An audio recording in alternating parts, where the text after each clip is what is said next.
Turkey hosts nearly 4 million refugees, more than any other country in the world. Most are from Syria. And as voters prepare for what some say is Turkey's most important election in modern history, it is a top issue for many political candidates. They say sending back refugees could solve a lot of the country's problems. Of course, the 2023 elections are very important due to promises made by some of the opposition parties related to deportation of Syrian refugees. This also coincides with a rise of hate speech against Syrian refugees. But El-Ghazi says these promises may not be realistic.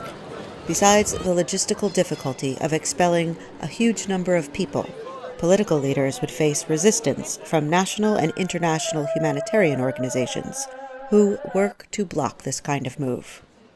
The threat, however, has many refugee families terrified. We are very worried, and we are waiting for this Sunday to see the results of the elections, because our fate is connected. We don't know what will happen. We are very unstable. What's our destiny? We don't know.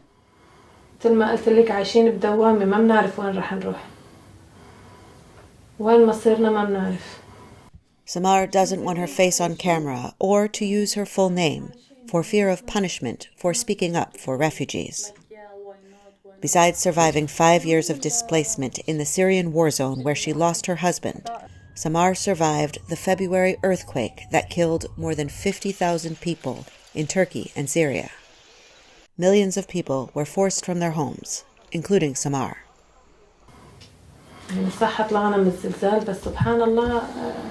It's true that we survived the earthquake, but maybe those who didn't survive were luckier.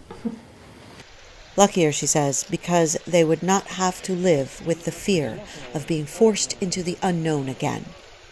If she returns to Syria, she fears violence or arrest, and she says she has no passport or money to travel outside of Turkey. The ruling government of President Recep Tayyip Erdogan takes a slightly softer stance on refugees, saying they should all ultimately leave the country, but not in swift mass deportations. The economic crisis in Turkey and the management of the earthquake disaster are also among the main issues voters will be considering at the polls this weekend. Heather Murdoch, VOA News, Istanbul and Sakarya, Turkey.